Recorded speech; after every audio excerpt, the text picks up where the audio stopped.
নমস্কাৰ সকলোকে divine number হিলিঙৰ ফালৰ পৰা আন্তৰিক শুভেচ্ছা আৰু নমস্কাৰ জনাইছোঁ। আজি দুআষাৰ গণেশ চতুৰ্থী সম্বন্ধে ক'বলৈ ওলাইছোঁ। অহা শনিবাৰ মানে 7 ছেপ্টেম্বৰ 7 তাৰিখে সেই দিনটো গণেশ চতুৰ্থী হিচাপে পালন কৰা হ'ব। গণেশ চতুৰ্থী মানেনো কি? আচলতে ভাদ মাহৰ শুক্লা চতুৰ্থী তিথিত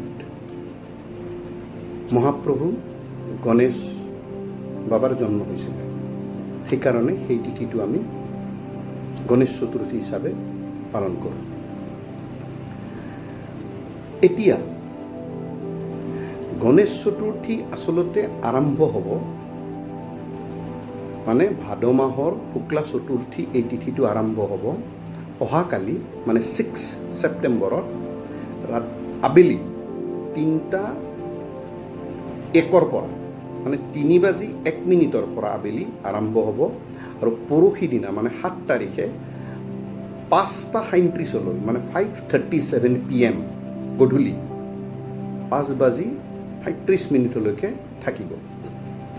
আৰু এইখিনিৰ ভিতৰতেই ভাদ মাহৰ শুক্লা চতুৰ্থী তিথিটো থাকিব। এতিয়া বহুত কেইজনে মোক মোৰ গ্ৰুপত সুধিছে বা ফোন কৰিছে দুজন মানে যে আমি কালি আবেলি 3টা বজাৰ পৰা আৰম্ভ হ'লে আমি কালি ইভিনিং পালন কৰিব পাৰিম নে নাই।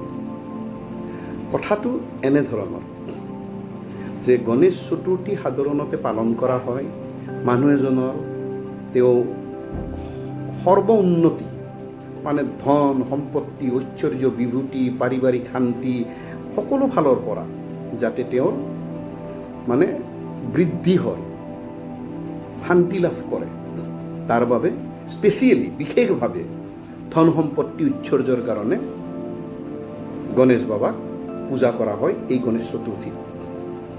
এতিয়া কথাটো হ'ল গণেশ চতুৰ্থী এই সময়খিনিৰ ভিতৰত মানে অহাকালি 3:01 পৰা পৰহি 5:37 যিকোনো সময়ৰ ভিতৰত আপুনি পালন কৰিব পাৰে।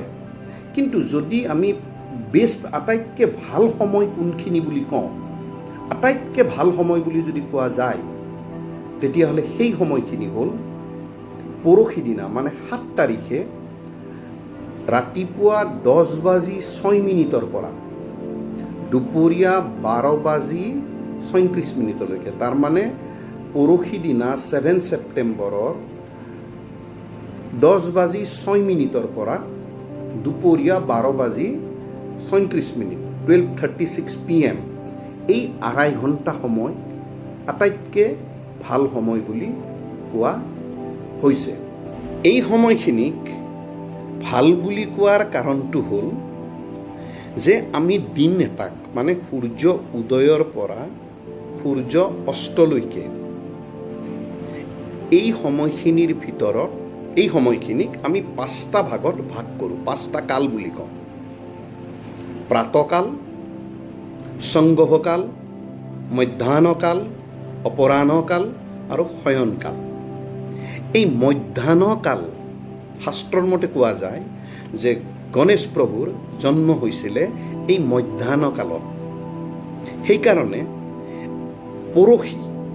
পৰহি 7 ছেপ্টেম্বৰৰ দিনটোৰ যিটো মধ্যাহ্নকালৰ সময় উলিওৱা হৈছে সেই সময়খিনি 10:06 পৰা 12:37 ভিতৰত উলিওৱা হৈছে। চ' এই সময়খিনিৰ ভিতৰত যদি আপুনি তেখেতৰ পূজা অৰ্চনা কৰে বা তেখেতক কাৰোবাৰ ঘৰত সংস্থাপন কৰে তেতিয়াহ'লে এইখিনি সময় আটাইতকৈ ভাল বুলি ক'ব পাৰি। এই চতুৰ্থীক এই গণেশ চতুৰ্থীটো বহুত ঠাইত একেলগে 10 দিন তাৰমানে ভাদ মাহৰ শুক্লা চতুৰ্দশীলৈকে পালন কৰিব আৰু সেইকাৰণে এই চতুৰ্দশীটোক অনন্ত চতুৰ্দশী বুলিও কয়। আৰু অনন্ত চতুৰ্দশীৰ দিনা মানে 10 দিন পিছত গণেশ বাবা বিসৰ্জন দিব। কিন্তু আমাৰ ইয়াত আমি পৰহি দিনাই বিশেষকৈ পালন কৰিম।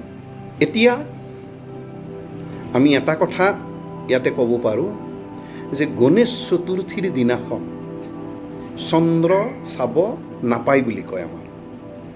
আচলতে তাৰ কাৰণটো কি? আচ্ছা, প্ৰথমতে আমি কওঁ যে গণেশ চতুৰ্থীৰ দিনা চন্দ্ৰ চাব নাপায় বুলি কওঁতে এতিয়া অহা কাইলৈৰ চন্দ্ৰটো হ'ব নে পৰহি দিনাৰ চন্দ্ৰটো হ'ব? চন্দ্ৰটো দিনতো আকাশত থাকে, কিন্তু আমি দিনত সাধাৰণতে চন্দ্ৰ দেখা নাপাওঁ বা দেখা নাযায়, বা আমি ভালকৈ লক্ষ্য নকৰোঁ, কিন্তু ৰাতি চন্দ্ৰ খুব ভালকৈ দেখা যায়।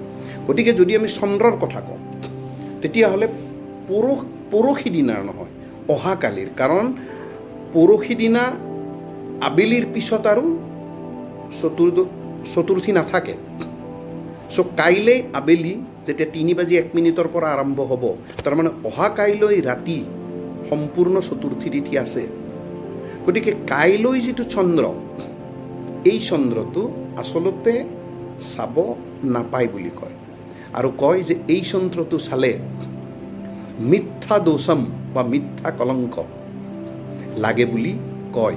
মানে ইয়াৰ মিনিং হ'ল আপুনি কিবা অপযশ পাব ক'ৰবাৰ পৰা, ছ'চাইটিৰ পৰা পাব, সমাজৰ পৰা পাব, নিজৰ ঘৰৰ ভিতৰত কাৰোবাৰ পৰা পাব, মানে অপযশ পাব আপুনি।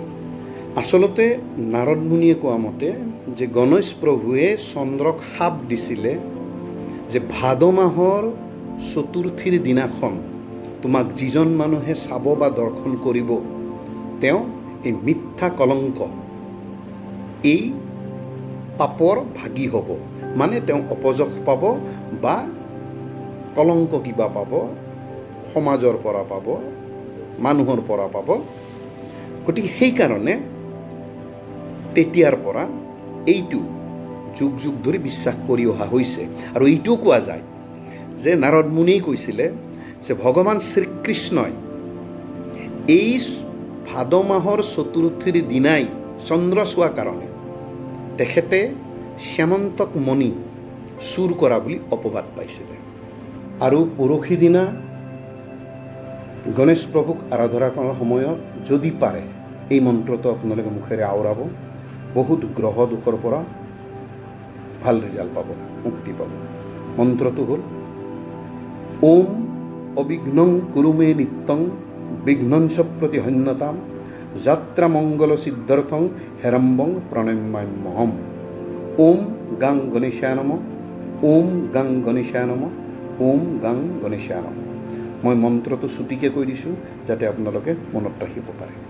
চ' সকলোলৈকে গণেশ চতুৰ্থীৰ শুভকামনা থাকিল। সকলো ভালে থাকক, কুশলে থাকক।